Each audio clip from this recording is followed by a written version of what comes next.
नमस्कार. नर्मदे हर. माझी नर्मदा परिक्रमा .blogspot.com या संकेतस्थळाला वाहिलेल्या यूट्यूबच्या चॅनलवर आपल्या सगळ्यांचं स्वागत. आज आपण वाचतोय लेखांक 15वा, अखंड भारताचे नाभिस्थान. शिक्का मारून घेतला आणि बंजारा मातेचं मंदिर सोडलं. मुसरा नदी ओलांडून हरदौली, ग्वारा, भलवारा, हाथीतारा, गुंदलई अशी अनेक गावं सोडली. परंतु गावातील एकही गोंड आदिवासी व्यक्ती नर्मदे हर म्हणत नव्हती. चहा पाण्यासाठी किंवा भोजनासाठी बोलावणे ही तर फार लांबची गोष्ट. भुकेने जीव कासावीस झाला. हा संपूर्ण परिसर म्हणजे डोंगर उतारावरील जंगल संपून डोंगराच्या माथ्यावरील एक मोठा औरस पसरलेला माळ होता. याला 7 पहाडी माळ असं सुद्धा म्हणतात. या संपूर्ण भागामध्ये पाण्याची पातळी आश्चर्यकारकरित्या अधिक होती. रस्त्याच्या कडेला असलेल्या छोट्याशा खड्ड्यामध्ये देखील पाणी साठलेले दिसायचे. या भागातून भारतातील बऱ्याच नद्यांचा उगम होतो. चालता चालता अनेक छोटे छोटे ओढे, नाले, नद्या, जलस्रोत मी ओलांडत होतो. सर्वत्र ओसाड माळरान होते. पाणी मुबलक होते, परंतु मोठी झाडे नव्हती असे विचित्र वातावरण पाहिले. इथे शेती फक्त निलगिरीच्या झाडांची केली जायची. इथले काही ग्रामस्थ मोठे मजेशीर असतात.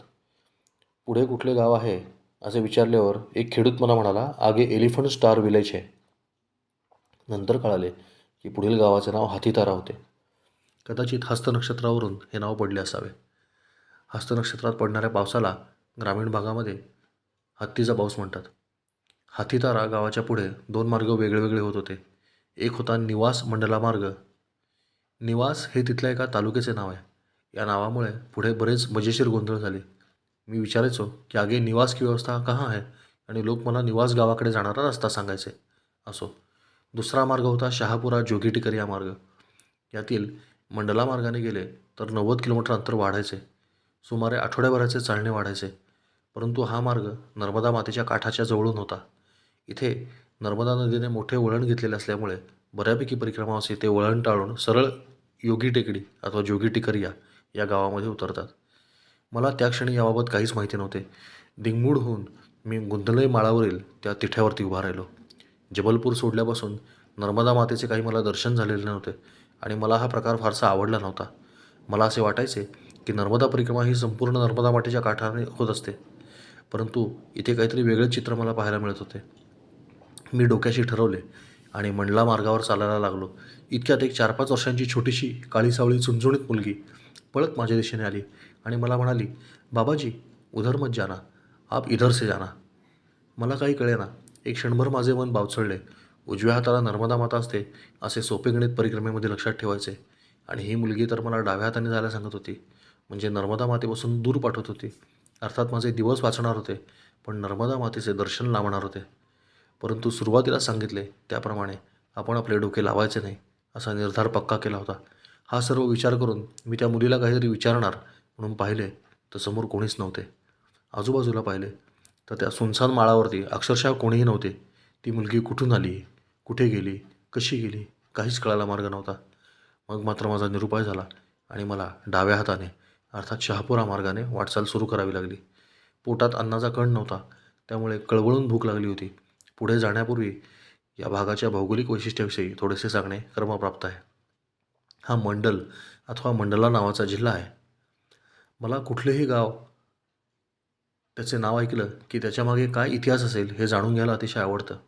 या गावाच्या नावाविषयी मात्र मला कोणालाच काही फारशी माहिती नाही असं लक्षात आलं. मी नर्मदा मातेचं ध्यान केलं आणि तिलाच हा प्रश्न विचारला. त्यानंतर माझ्या बुद्धीला जे उत्तर स्फुरलं ते खालीलप्रमाणे. आपण हा अखंड भारताचा नकाशा आत्ता बघतोय. तो एका वर्तुळात बसून त्याचा केंद्रबिंदू काढला तर तो साधारण या मंडला जिल्ह्यामध्ये येतो. मंडल म्हणजे वर्तुळ किंवा गोल. मंडल या संस्कृत शब्दाचा अर्थ आहे वर्तुळ किंवा गोल. मंडला जिल्हा केंद्रबिंदू धरून जर आपण वर्तुळ काढले तर त्यात संपूर्ण अखंड भारत मावतो. याचाच अर्थ हा प्रदेश अखंड भारताचा मध्यबिंदू आहे. अखंड भारत म्हणजे अगदी गांधार देश, म्हणजे इराण कंधारपासून ते जगातील सर्वात मोठे हिंदू मंदिर असलेला कंबोजी प्रदेश अथवा कंबोडियापर्यंतचा प्रदेश. तिबेट, नेपाळ, भूतान, बांगलादेश, ब्रह्मदेश, अफगाणिस्तान, पाकिस्तान हा सर्व भाग त्यात आलाच. गेल्या काहीशे वर्षामध्ये आपण यातील बहुतांश भूभाग गमावला असल्यामुळे आता भारताचा केंद्रबिंदू नागपूर नजीक आहे. या नागपूरमध्ये असलेल्या शून्य दगडाची अर्थात झिरो स्टोनची बाबासाहेब आंबेडकर आंतरराष्ट्रीय विमानतळावर लावलेली प्रतिकृती आपण बघतोय. परंतु मूळ भारतीय भूमंडल हे मंडला जिल्ह्यावरूनच समजते आणि तोच भारताचा केंद्रबिंदू आहे असे माझे स्पष्ट मत आहे.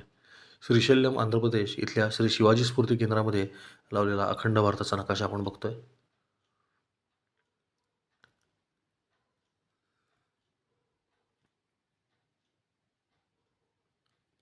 भारताने आजवर गमावलेले क्षेत्रफळ जर आपण चौरस किलोमीटरमध्ये पाहिलं तर ते सुमारे 44,96,550 चौरस किलोमीटर इतकं क्षेत्रफळ आपण गमावलेलं आहे. मी ज्या भागामध्ये पोहोचलो होतो ते भिकमपूर नावाचे पठारावरचे एक गाव होते. या भागातून अनेक नद्या उगम पावतात आणि गमतीचा भाग असा की त्यातील काही नद्या नर्मदेला येऊन मिळतात तर काही नद्या गंगेला जाऊन मिळतात. गंगा आणि नर्मदा अशा पद्धतीने या भागाद्वारे जोडलेल्या गेलेल्या आहेत असं म्हणायला हरकत नाही. भारताचे नाभिस्थानच जणू. इथे उगम पावणारी गौर नदी नर्मदा मातेला मिळते. झामुल नदी पण नर्मदा नदीला मिळते. मुसरा नदी नर्मदार्पण होते, पण नगरार नावाची नदी मात्र थेट गंगेला जाऊन मिळते. भारतीय उपखंडाला उत्तरेकडून दक्षिणेकडे उतार आहे आणि पश्चिमेकडून पूर्वेकडे उतार आहे. त्यामुळे भारतातील सर्व नद्या उत्तरेकडून दक्षिणेकडे वाहतात आणि पश्चिमेकडून पूर्वेकडे वाहतात. त्याला अपवाद आहे तो फक्त नर्मदा नदीचा. तापी देखील पश्चिम वाहिनी आहे, परंतु तिची लांबी नर्मदेच्या तुलनेने फारच कमी आहे. तसेच कोकणात देखील हजारो छोट्या मोठ्या अल्पजीवी नद्या पश्चिम वाहिनी आहेत, परंतु त्यांची तुलना नर्मदेशी होऊ शकत नाही. मोठी नदी असून उतारच्या विरुद्ध दिशेला वाहत गेलेली नर्मदा म्हणूनच गमतीशीर आहे. बरं, ती काही सरळ सोप्या मार्गाने गेलेली नाही. मेकल पर्वतरांग, सातपुडा पर्वतशृंखला, विंध्यगिरी आणि सह्याद्री या सर्व पर्वतांना अक्षरशः करवतीने चिरल्यासारखे उभे चिरत ती वाहते आहे. मंडलामधल्या या पठाराला दक्षिणेकडे आणि उत्तरेकडे असा दोन्हीकडे उतार होता असा याचा अर्थ. हे संपूर्ण पठार पाण्याने संपृक्त आहे आणि जागोजागी तुम्हाला पाणी साठलेले आढळते. मोठे वृक्ष अजिबात नाहीत व झुडपे देखील आढळत नाहीत. सर्वत्र फक्त खुरटे गवत दिसते. पठारावर गवतावरील काही मुलं पहुडली होती. त्यांनी माझा एक फोटो काढला आणि मित्राच्या क्रमांकावर पाठवून दिला. भिकमपूरमध्ये मुलांनी काढलेलं हे चित्र आपण आता आपल्यासमोर बघतोय. आता मी एका छोट्याशा रस्त्यावरून चाललो होतो आणि माझ्या दोन्ही बाजूला ओसाड माळरान पसरले होते. इतक्यात माझ्या मागून एक बजाज MAT गाडी येते आहे असे पाहून मी बाजूला झालो. MH15 AF 7325 असा क्रमांक असलेली ही गाडी येवल्याची होती. गाडीवर हरिभाऊ सावळराम चौतमाळ नावाचे माळी समाजाचे एक अवलिया गृहस्थ होते. मी कधी कोणाला जात वगैरे विचारत नाही. नर्मदा खंडामध्ये कोणाला जात विचारावी लागत नाही. बरेचदा लोक आपणहून त्यांची जात सांगतात. बरेचदा तुम्हाला तुमची जातसुद्धा विचारतात. जाती असा शब्द इथे वापरतात, जाती, आणि तो संस्कृतमधल्या यातीवरून आलेला आहे.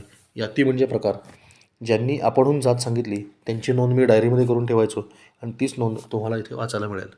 असो, तर त्याच MAT गाडीवर त्यांची ही 5वी परिक्रमा चालली होती.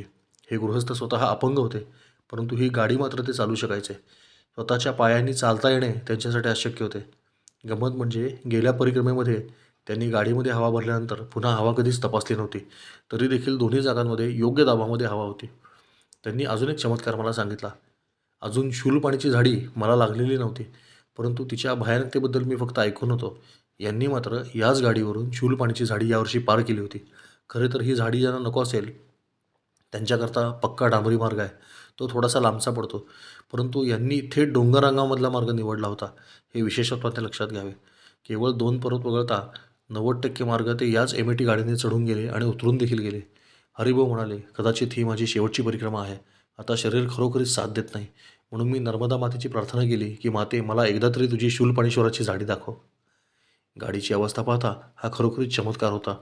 चुकून मापून जरी हरिभाऊ या गाडीवरून पडले असते तर त्यांना कोणीही वाचवू शकले नसते, कारण ते स्वतःच्या पायावर उभेच राहू शकत नव्हते.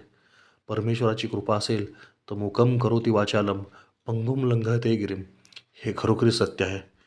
त्यामुळंच हरिभाऊसारखा अपंग मनुष्य डोंगर चढून जाऊ शकतो आणि माझ्यासारखा मुखदुर्बळ आज आपल्यासमोर ही वाचाळ बडबड करू शकतो. आपणा सर्व वाचकांची कृपा असेल तर संपूर्ण प्रवास नर्मदामाई या मूर्खाकडून लिहून घेईल. सध्या इत्यलम. नर्मदे हर, नर्मदे हर.